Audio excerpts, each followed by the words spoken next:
Welcome to the Hostile Zone. Use your voice, Cinotti hears you. Welcome to the Hostile Zone.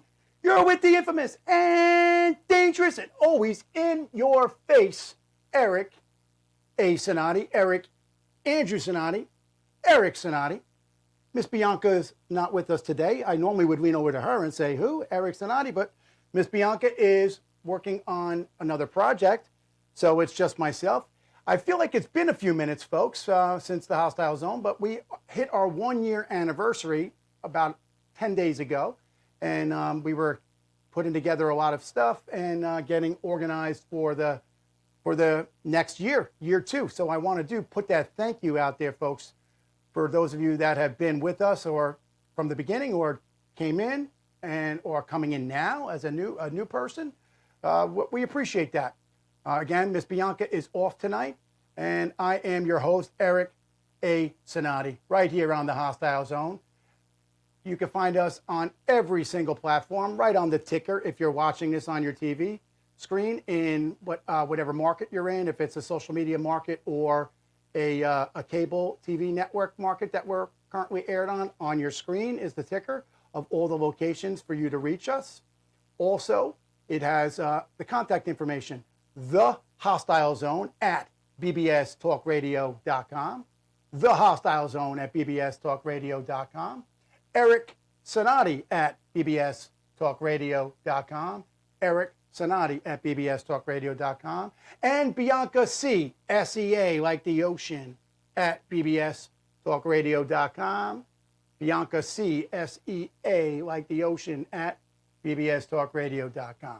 All right, folks, so we're here on the Hostile Zone, coming at you another day, and we're here to talk some big stuff has occurred, but let's get it rolling. Let's get it moving.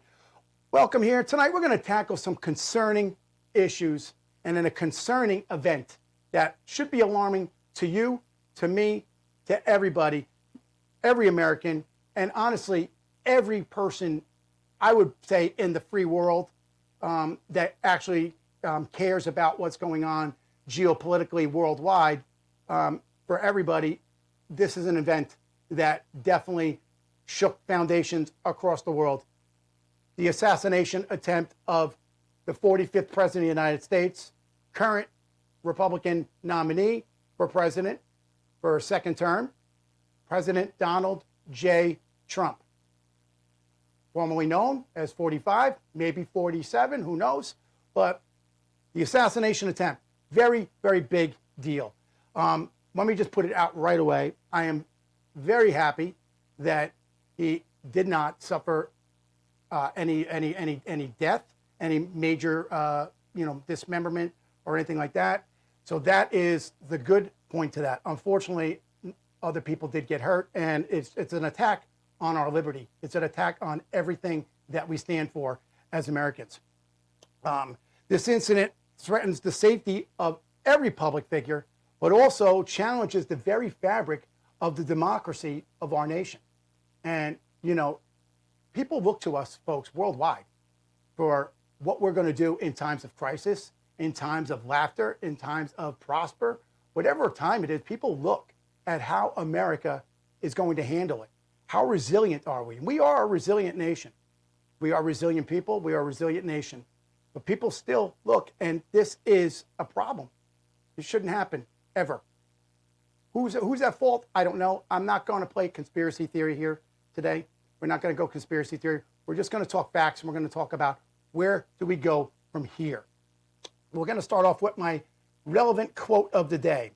Justice will not be served until those who are unaffected are as outraged as those who are. I'm going to say it again. Justice will not be served until those who are unaffected are as outraged as those who are affected. Benjamin Franklin, folks. Benjamin Franklin. Excellent quote. So here we are. Basically, the incident overview. Obviously, we know that we have, presidential election going on right now. I don't need to tell that to everybody.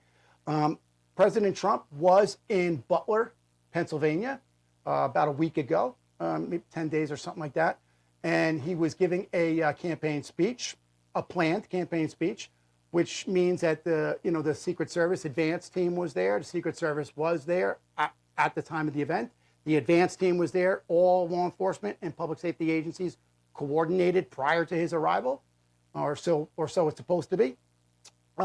Yet a 20-year-old man by the name of Thomas Matthew Crooks was identified as the shooter, and he was actually seen at the location with walking around, and it's on video, walking around with a backpack and using a rangefinder.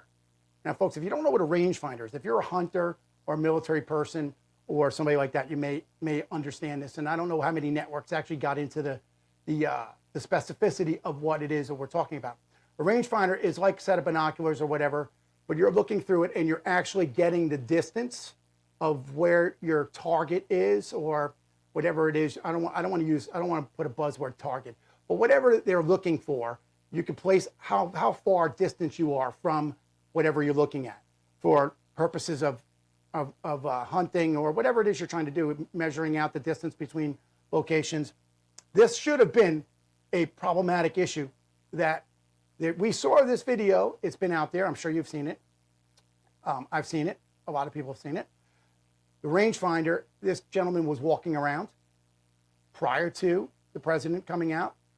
He was looked at. People actually said that they were alerted to him and that they were looking at him and paying attention. How much they were paying attention, I don't know. But he managed to get shots off, and let's get into the details. So he open fired six minutes into President Trump giving his speech. So basically, the president came on to the stage, and within 6 minutes, the shooter, and that's the last time we're going to mention his name. I don't like to give anybody, that notoriety or that fame and whatever, because I just don't believe in that. So I mentioned his name and that's it. But within there, he fired 6 minutes after the president began his speech. There was one person killed and 2 seriously wounded people, as well as former President Trump was shot in the ear. And if you've seen any of the forensic recreations, the bullet literally, he turned his head to look at a teleprompter, or not a teleprompter, to look at a chart. He had a chart with statistics talking about, I don't know the specific, it might have been immigration or something of that, whatever he was talking about at that exact moment. And he glanced over to look at the numbers that were on the screen that he was referring to. At that moment when he turned his head, this individual fired a shot, and he turned his head and it just scraped through his ear, taking off a piece of his ear. He bled pretty bad. Other shots were fired and people were shot. One guy was a fire chief who was there, and he literally put his body on top of his family to protect them. What an honorable move. What a really, really honorable thing to do.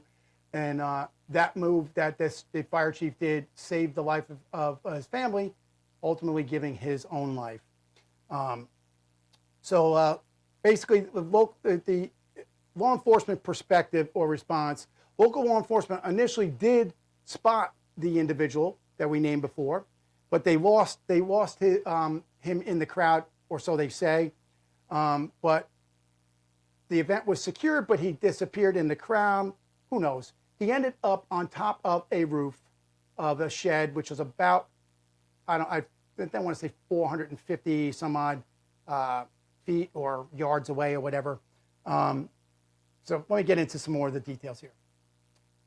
So what the ongoing really look is, what they're looking at is, how did this really happen? And it's been a week, so I don't need to get into the specificity of all the little details and the time frame, because you've watched the news. So you already know all that.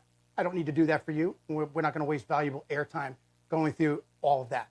What we are going to talk about is not a conspiracy theory. We're going to talk about what actually occurred and the implications, and how this may affect things moving forward, and how this will change things, not just for this election, not just for the president, but everybody in this whole process with security and protecting public officials, not just in America, worldwide. There obviously is questions about potential gaps in security and communications. Who was communicating with who, what was said.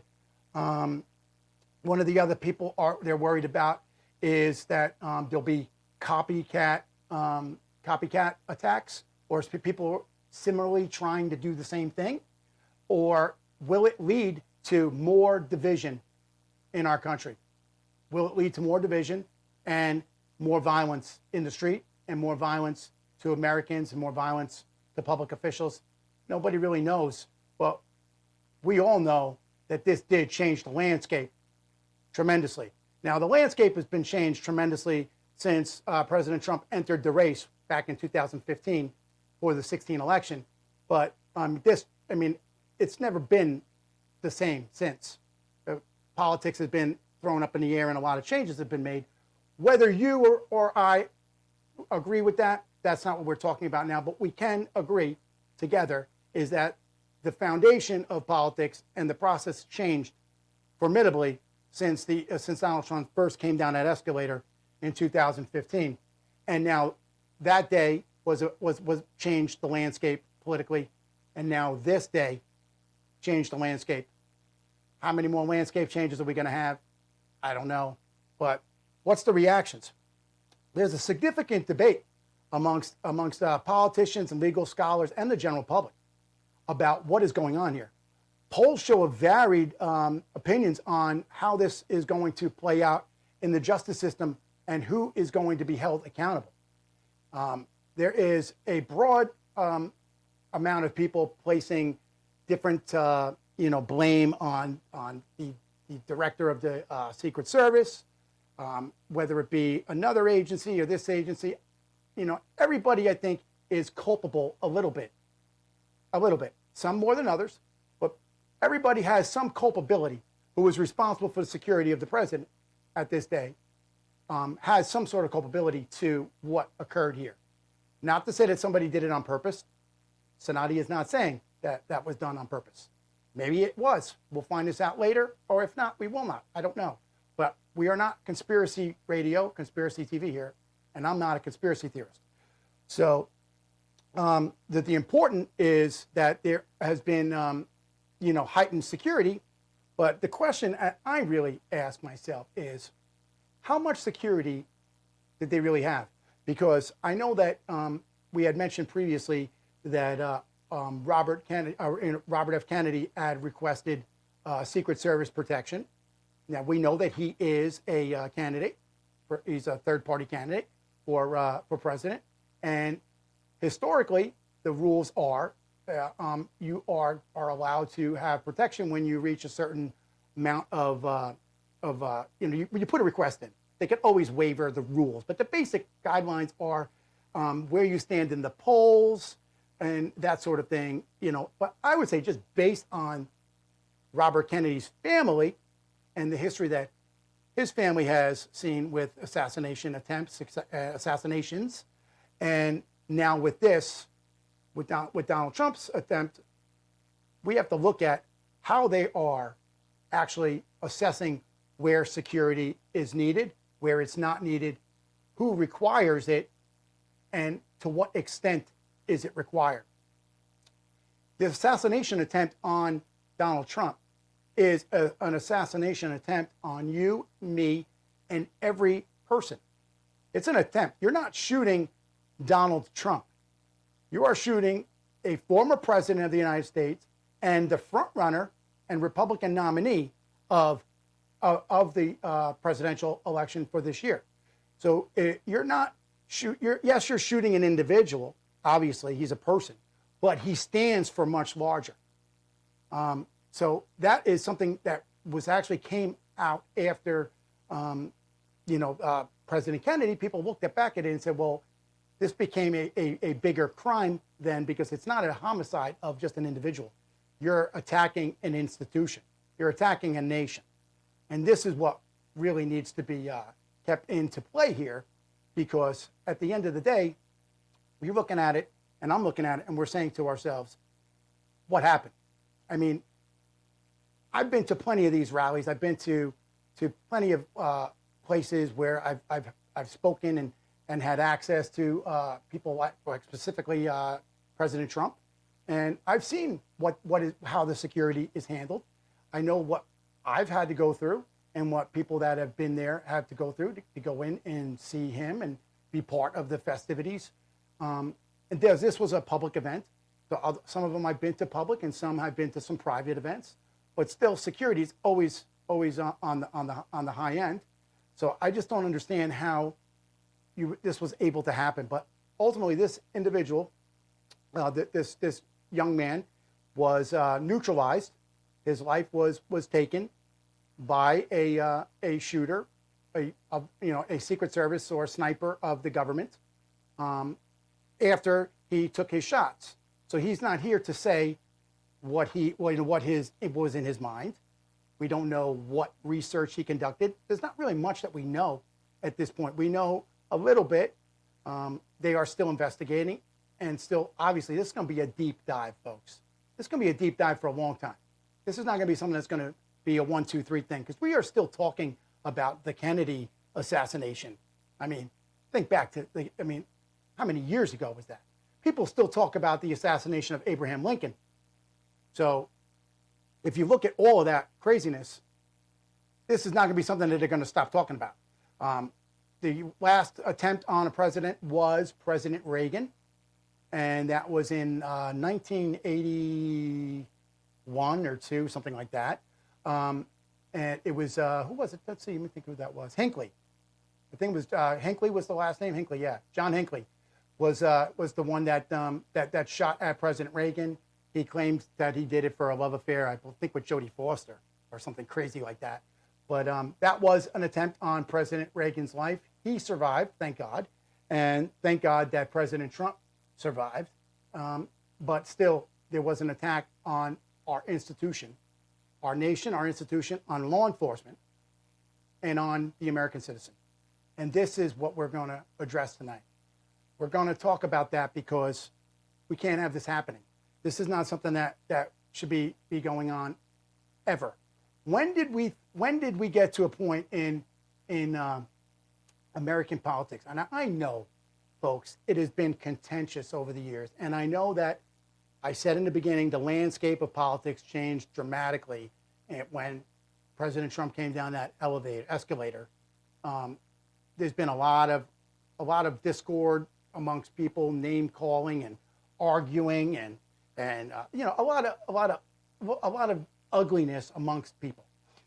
But at what point did it cross from ugly words and campaign rhetoric to now becoming violent? What led up to this? What did we not see coming over the past 8 years, say 7 years, 6 years, 5 years, whatever years you want to say? What did we not see coming? Now, what we did see coming, folks, was a lot of protests in the street. We saw a lot of people getting hurt over different political views. A lot of people disagreeing over, issues of, foreign affairs with your Israel and your Hamas. There's a lot of stuff going on around the world, and a lot of people are disagreeing. But when did it get to the level that we were going to handle this, or somebody was going to handle this as people? And I'm not saying we, meaning me as an insider, being I was part of it or something. I mean, we as Americans. How did we allow this to get that far? When did we think that it was acceptable for things to happen?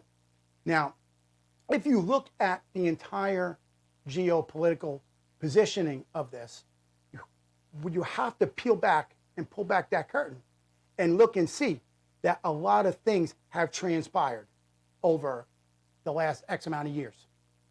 Maybe people said, whatever, a lone wolf shooter here, somebody did that, somebody did this, somebody assaulted a public official, or remember, I believe it was a Congresswoman, Maxine Waters, went out and said, if you see them at a gasoline station, if you see them out in public, get in their face, or something like that. Well, when did we get to the point that You want to get in somebody's face.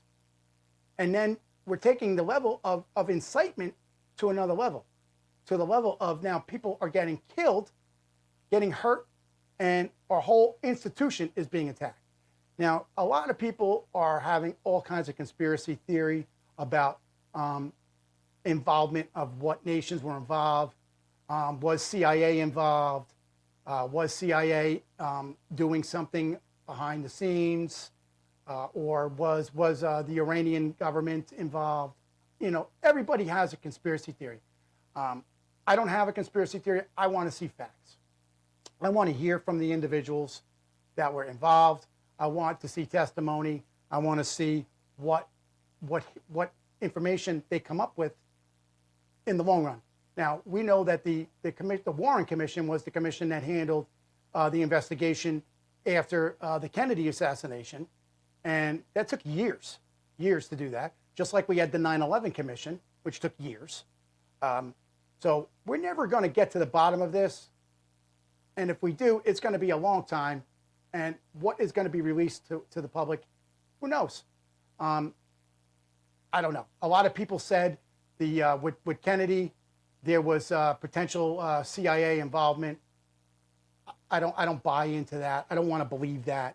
I don't want to believe CIA was involved in this as well, or any other agencies. I do want an open, fair, transparent investigation, a transparent look at everything. Now, I know that they were attempting to get into the shooter's phone and see what other things he was doing, and there's a lot of speculation out there. There's a lot of speculation.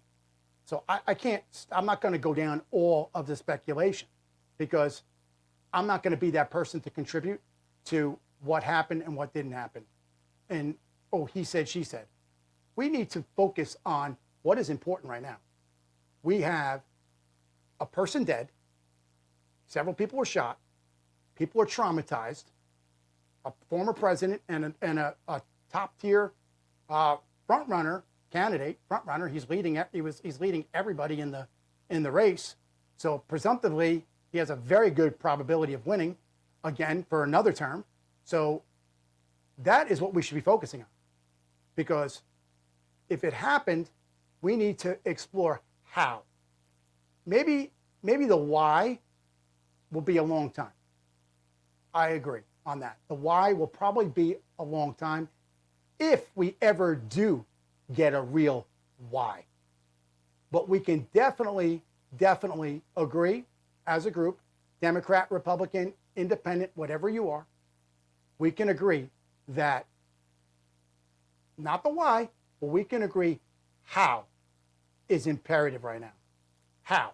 How did somebody get that close to a former president, or we'll just say president because they're president forever, former president, current president? How did somebody get, and a candidate, front-running candidate, how do you get to an event like that with weapon and climb on top of a shack and be able to pull all this off with a rangefinder and video of him walking around? You could see him on video scouting out the rooftop that he was going to climb on. Now, there is a lot of speculation to exactly how he got on the roof. There are people with video that took video of him climbing on, or crawling on the roof, I should say.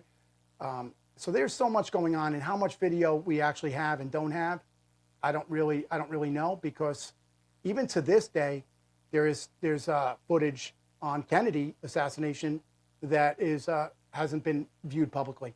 So who really knows? And again, the why is going to probably, you and I are never going to know the why. Some of us may find out the why, and whoever those people may find out are part of the inside group, and they are going to be under a security clearance, under a non-disclosure agreement, or whatever it may be. So they're not going to be able to tell you, and the government is going to give you the narrative that they're going to give you. And unfortunately, that's what we got to accept. I don't always agree with that, but that's just the way it is. There is a national security issue here. So The how is really important. The why, I'm very sure that they're doing a why, checking out why, but that's not going to be as discussed now as how. How do you get in there? Some people are saying his vehicle was parked like miles away, and some said that he dropped off the weapon and stuff prior to the rally, and then he came to the rally and picked it up. There's so many different people. There's people that were interviewed immediately following the shooting, and everybody seems to think that they know why and how, because everybody's an expert. But that's what you're not going to hear on this show, because I'm not going to proclaim to be an expert or somebody that knows emphatically and privately on how the intricate details of this incident occurred and how the presidential detail is handled. And whatever I might know about that is not for discussion here, because that's not the point. The point is, how did this happen, and what are we going to do to avoid this from ever happening again? And that really is the question at hand, is how and what are we as Americans and the law enforcement community and the national security community and the intelligence community, and that would include all of the alphabet agencies, CIA, DIA, NSA, FBI, the whole lot of them, Secret Service, everybody. Everybody needs to look at this. This is an intelligence failure. It's a law enforcement failure. It's a public safety failure. It's a failure at every level. And like I said in the beginning, culpability is not being directly pointed at any individual at this point, at least from me. And I'm not gonna report on that. Now, I do think that there are some serious questions that need to be asked and need to be discussed. But is that really what we need to be doing now? What we need to do right now is to make sure that this is not something that occurs again, and that the presidential candidate and all the candidates, all of them, and all public officials really, and all people that are going to be getting involved in the political process, elected or otherwise, that how are we going to protect that? Because when you attack, even like a police officer, when you assault a police officer, you kill a police officer or any government official, I'm just saying police, but it could be anybody, you're not assaulting or killing that person. Yes, you are. But you are also attacking an entire institution. And that is what we have to really focus on. It's the entire institution. How protected is everybody? How protected are all of the candidates? How protected are all the staff that work for the candidates? And what about all of the other politicians, elected officials, bureaucrats, public officials, everybody else within that group? How are they all safe? And who is protecting the protectors? Who's watching Big Brother? Who's Big Brother's Big Brother? Well, who's the protectors' protectors? Because see, we as Americans, we are looking to our president and our politicians to lead and protect us, and they do that with their arm of power through these agencies, through public safety, law enforcement, and all of the different people that are involved in the protection of the president and these other officials. So you have to look at the broad spectrum here. It's not just one thing. This is broad across the aisle, no matter who you are, Republican or Democrat, or what level of government you are at. You cannot attack our people like that. You cannot do that. You cannot just kill somebody or assault people because you disagree with them. I mean, there's just a human aspect here involved where, that is not what we in this nation purport. I don't purport that. I don't care what religion, race, or whatever you are. I don't think that any religion, and even if you're an atheist, I don't think anybody thinks that it's acceptable to go and just target your enemies because they're your enemy, and I would say enemy in a political aspect. Let me rephrase that. Your political opponent, your political enemy, in the sense of, the famous quote is, the ballot and the pen is mightier than the bullet, right? So the ballot and the pen right here, my Abraham Lincoln pen, is mightier than the bullet. That is how things should be handled, not with taking out targets and shooting people and causing disruption.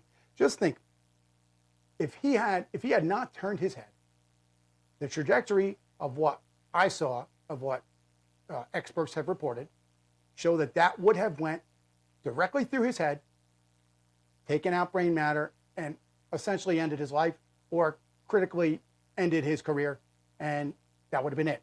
What would we have done then as a nation? Think back, for those of you who are alive, when President Kennedy was killed. Look at the nation. It's a different world now then too. Look at where we are now and where we were then.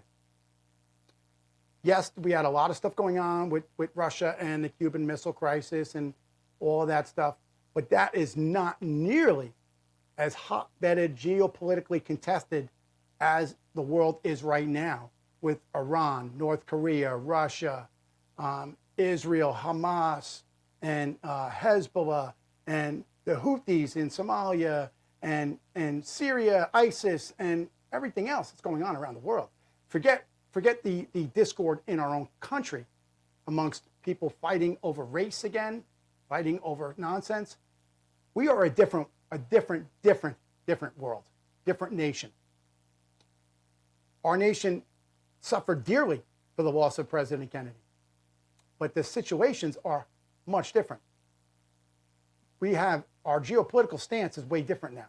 So had he not turned his head, and he was killed, or this had been after the election and he was in office, or when he was in office before the last election, or if this had been President Biden or Vice President Kamala Harris or whatever, this would be a major political issue across the world. And what would our enemies do? Would they not take advantage of that? I mean, come on, just look around. Everybody's itching to do something to the United States. We have an open border, people just blurring across that border. We got Russians bringing submarines within 100 miles of our coast. They're hanging out over at Cuba, maybe going over to Venezuela. They are flying right close to our borders with their bombers and their fighters. Like I said, submarines. We got China pushing up on potentially Taiwan. You got Russia invading Ukraine. Just look, and you got the Israel stuff going on. So much stuff is going on. This would not be a time. There is never a good time, but this definitely is not the time for one of our leaders to be struck down, because that would just open the door and just scream to our real enemies. Because our real enemy, folks, is not your neighbor that's flying a Trump flag, not your other neighbor that's flying a Biden flag. Those aren't your enemies. Your enemy are the people that are trying to cross the border illegally in the South, that are Chinese, Iranian, from a lot of countries, military-aged men from a lot of nations that are not of Latin descent. I mean, just take a trip down to the border, watch any of the videos, pay attention, open your eyes, and look and see who's coming across the border. That is our enemy. Those are our enemies. The people that are trying to come in here. Not the people that are coming here for a better life. I'm not saying that. Please don't bot and troll me and misquote me on that. I'm saying people that are trying to get into our country to create mayhem, havoc, and try to help the fall of the United States empire. This can't happen. This can't happen. We need to come together. Folks, this should be like a 9/11 moment for everybody. And a President Kennedy moment for the generation before that. And the 9/11 moment. And your Benghazi moment. And when what was it? Benghazi, the political, oh my God, the diplomat was killed, and there was a whole incident in Benghazi, 2011, I think, or yeah, 2011. 2011, and then we had that, and then we had COVID. We have so much stuff going on. We are a different world. Our eyes need to be open. We cannot be taking hits like this in every direction. So what do we do now? I know everybody wants to know why. I want to know why. I want to know how a 20-year-old gets to this spot to do this. How does anybody? But I'm not saying anything negative because he's 20, but he's 20 years old, folks. Where did this idea come into his head? And how did he? It's not like he just did some random stupid shooting like some people do, and they go and shoot up a school, they go and shoot up a public place, and do things like that where it, is really far less security, and it's just kind of randomly shooting people, maybe looking to target one person, but they're hitting a whole bunch of other people. We're talking about a strategically planned tactical mission of either bringing this weapon prior to the rally or sneaking it in during the rally, whatever happened, but getting on top of a roof, aligning his sights, and taking shots at a presidential candidate, a former president, potentially a future president. How do we get there? How do we get there, and how are we not going to have that happen again?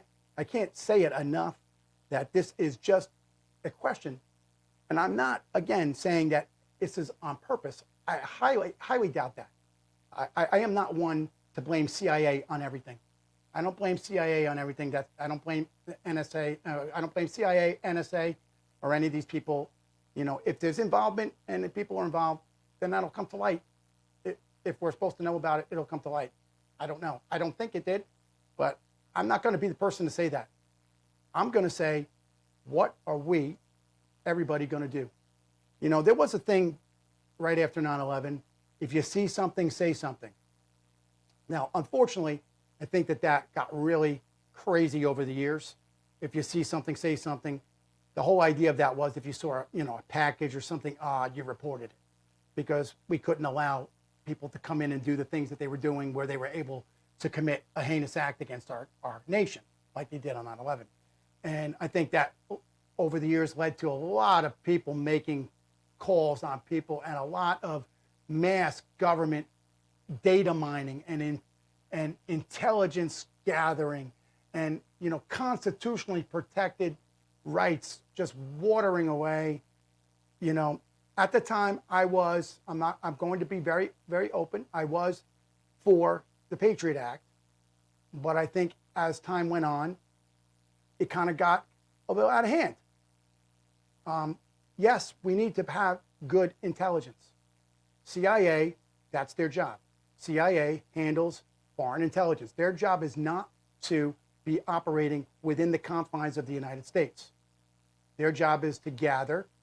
They are the Central Intelligence Agency.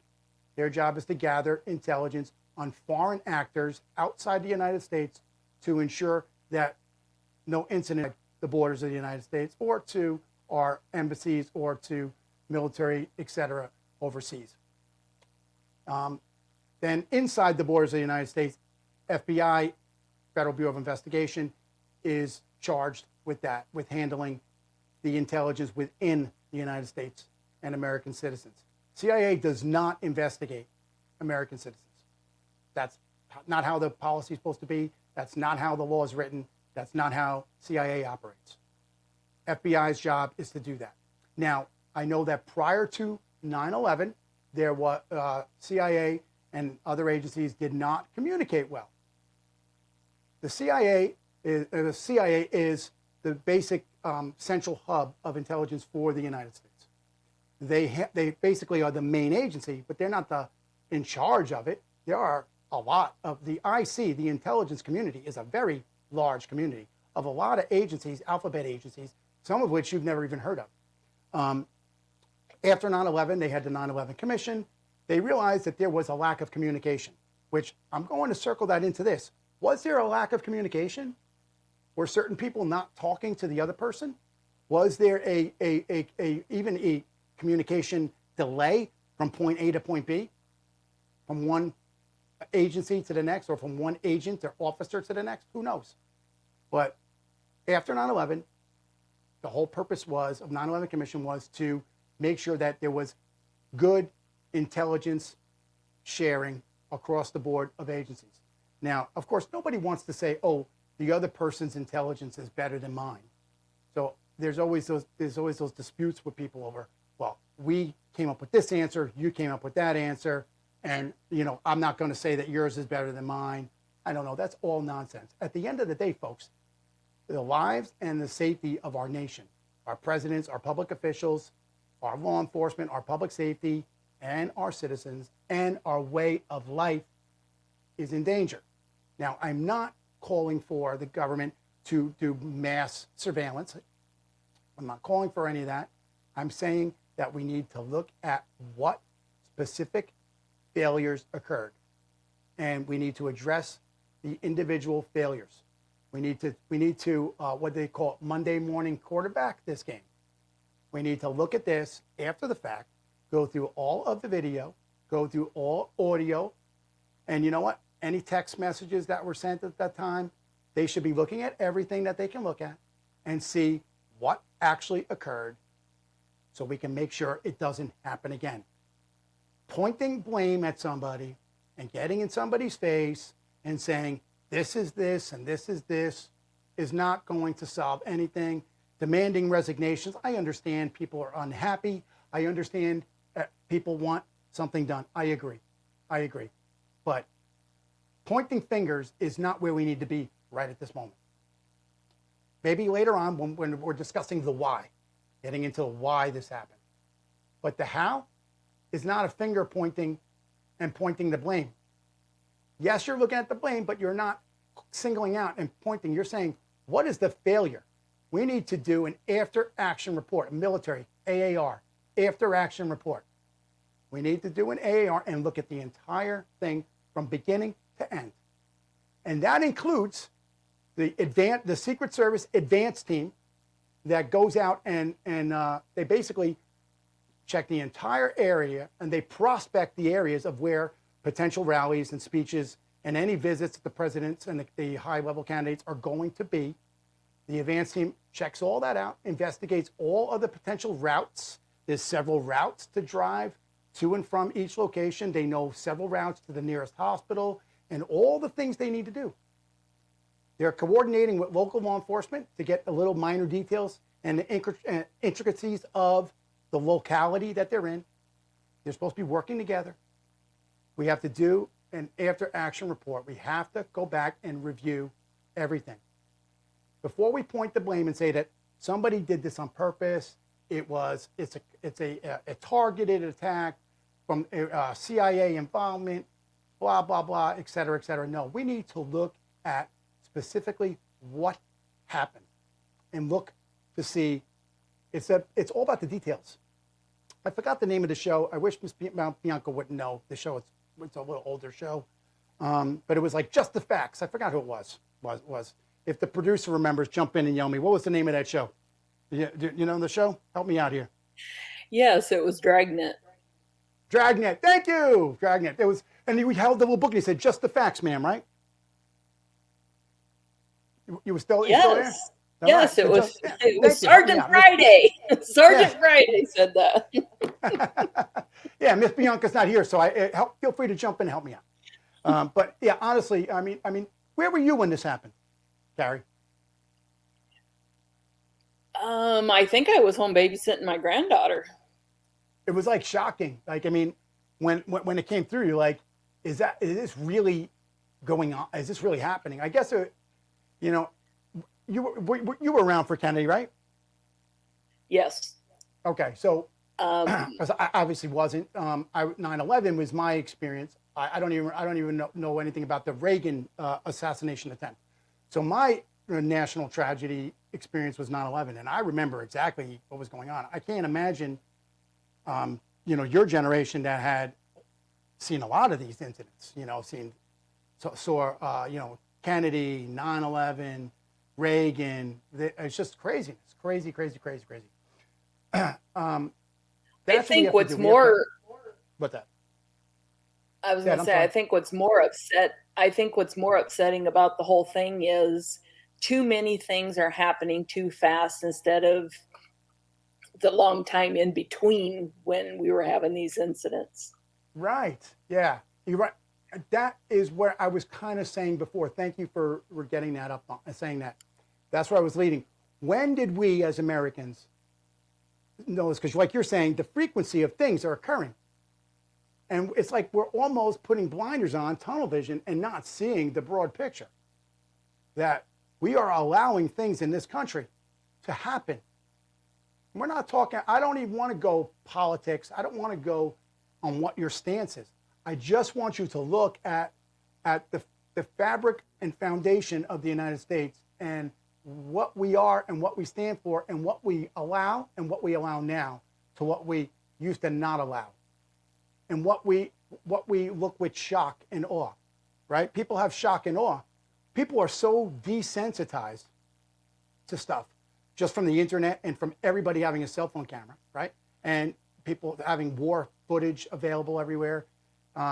People are so desensitized to this stuff that does it really strike them hard when you hear this? I know it did for me, and so did 9/11 and a lot of other things that I've experienced. And I really am. I love this country, clearly, as you can tell from the set here. It hits me. It's like a dagger in the heart. I don't care if it was Trump or if it was Biden or if who it was. It's the American way of life. It's the American institution.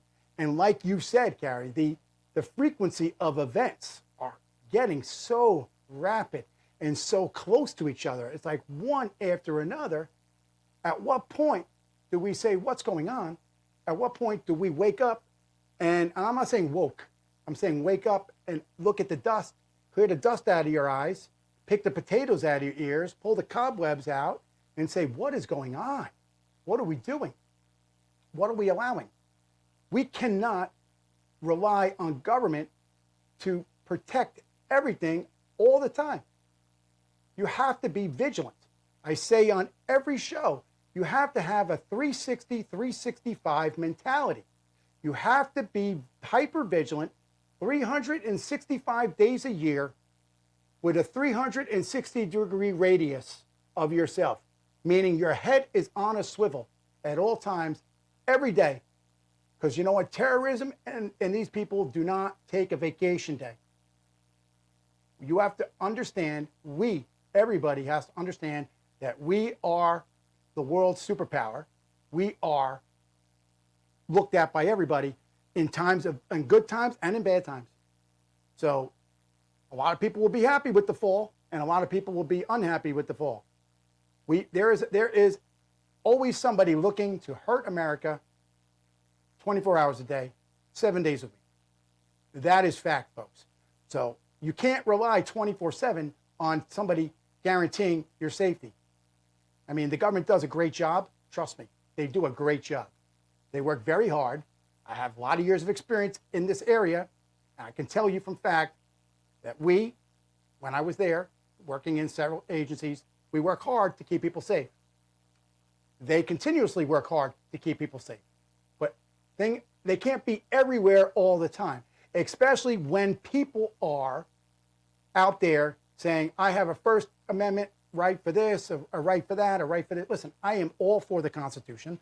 I have several copies of them here on set with me. So you know that it's on the wall here, obviously. But there's a fine line you have to look at the broader sense of what's going on. They can't be everywhere at all times. And if they are, then they're too far in your home and in your bedroom. And nobody wants the government in their bedroom, tapping their phone, reading their emails. Nobody likes that. Nobody wants that. I don't want that, certainly. You don't want that. I'm sure Carrie doesn't want that. Nobody wants that. So at what peril do we as Americans, what do we say to each other? When do we say, okay, it's enough is enough? I mean, I don't want everybody snooping around everything, but at the same time, we do need an eye on I don't want to say the targets, an eye on our enemies at all times.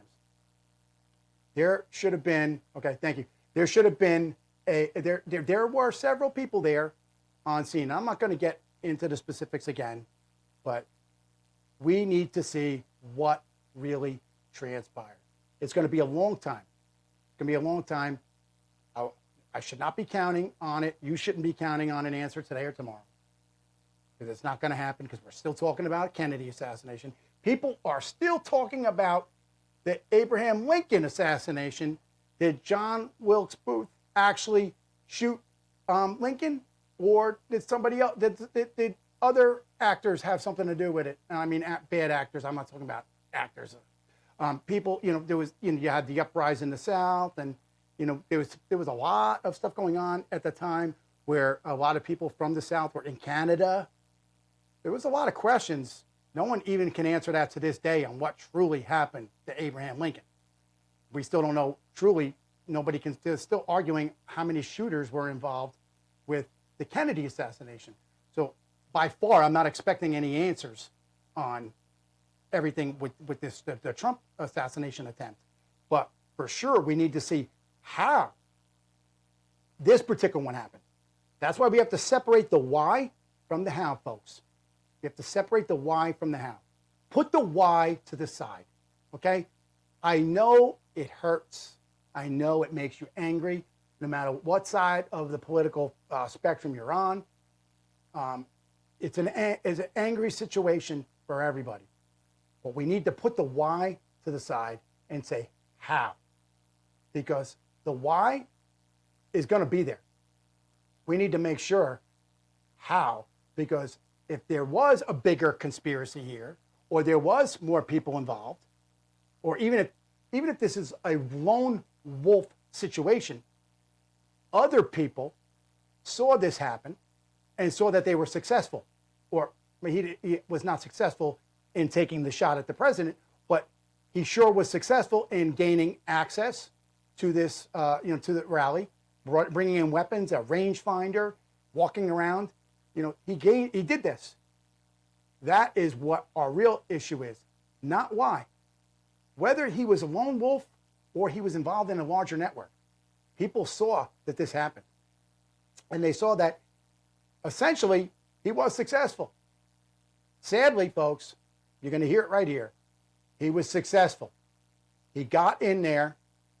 He brought a weapon. He infiltrated a rally, got past all security, Secret Service, and everybody, was able to gain a vantage point of a high level distance that he could look down upon the president and fire off shots. That's successful. I'm sorry. I was successful in the book of, if he had been a better shot or the president had not turned his head, he would not be here. So whether or not he's dead is really irrelevant at this moment. He was successful enough to gain access to the most powerful person in the world, the president of the United States. Whether he's the president at this moment or not, he was the president, could potentially be the president again. This individual gained access, got past everybody, and was able to fire off rounds with a high-powered rifle towards the president. Whether or not the shot struck and killed the president or not, he was able to get in there and do that. And that's what we need to look at. We need to look at that and say, how is that going to not happen again? And I'm not, and again, lone wolf or a large network of people.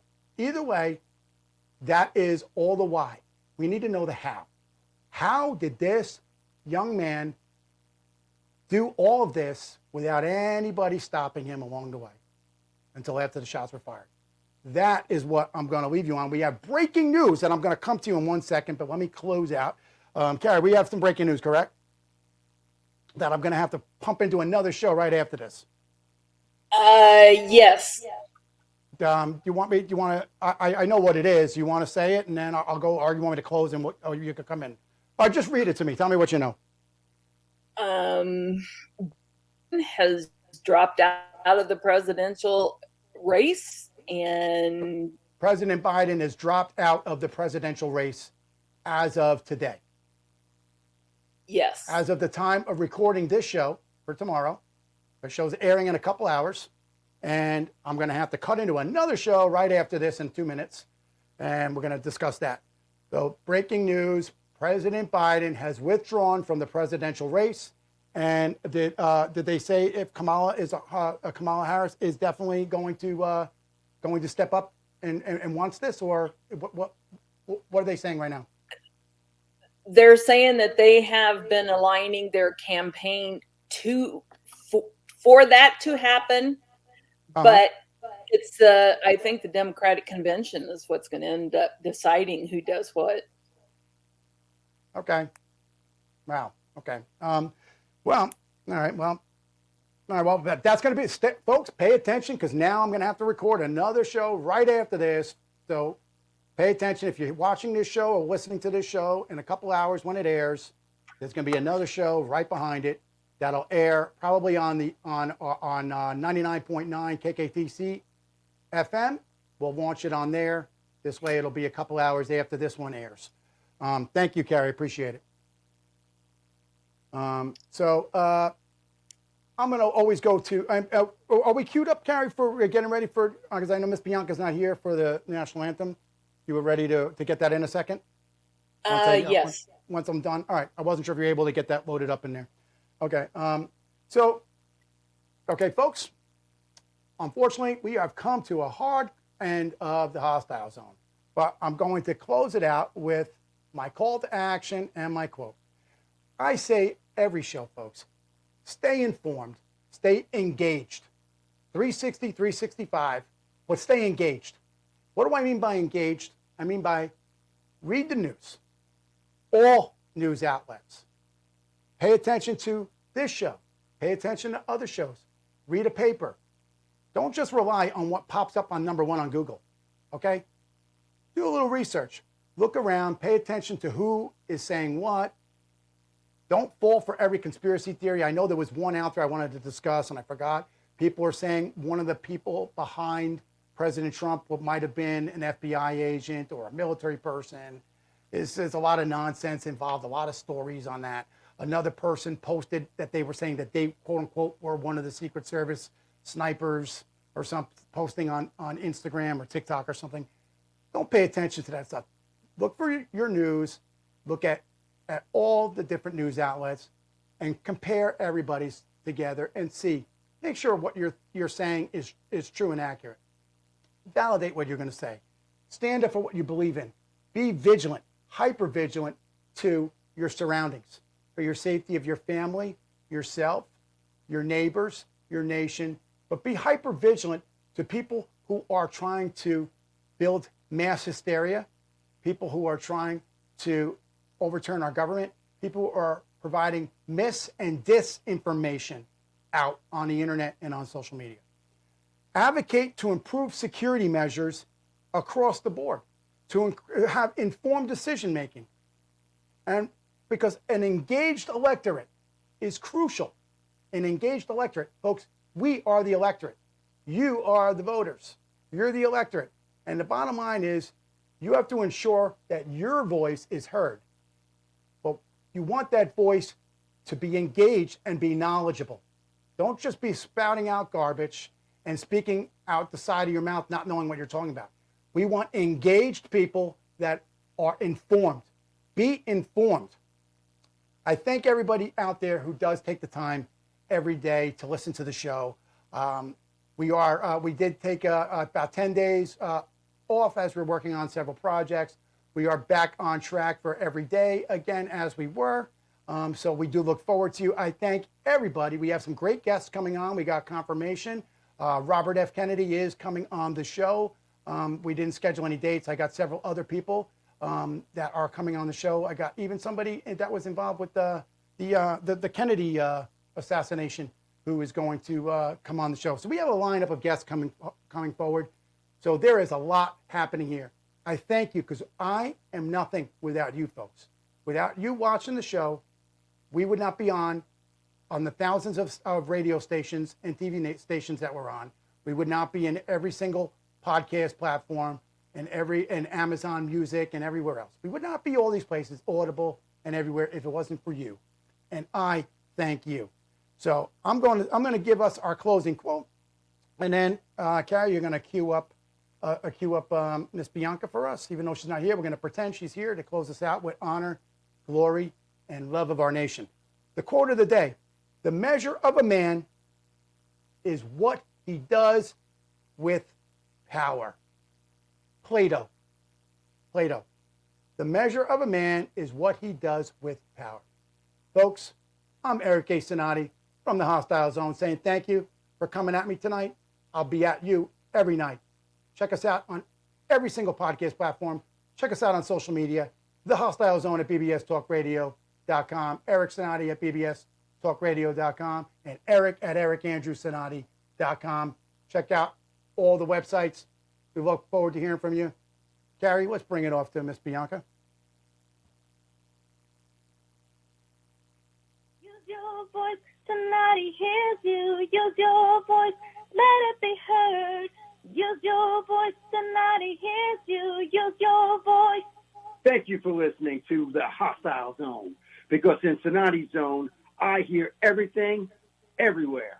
For everyone else, see you next Monday for more outrageous talk, where we pull back the curtain and hold no punches. From me to you, have a great week. And remember, everyone, treat others kind, treat your family kinder, and always love our country. That's right. Oh.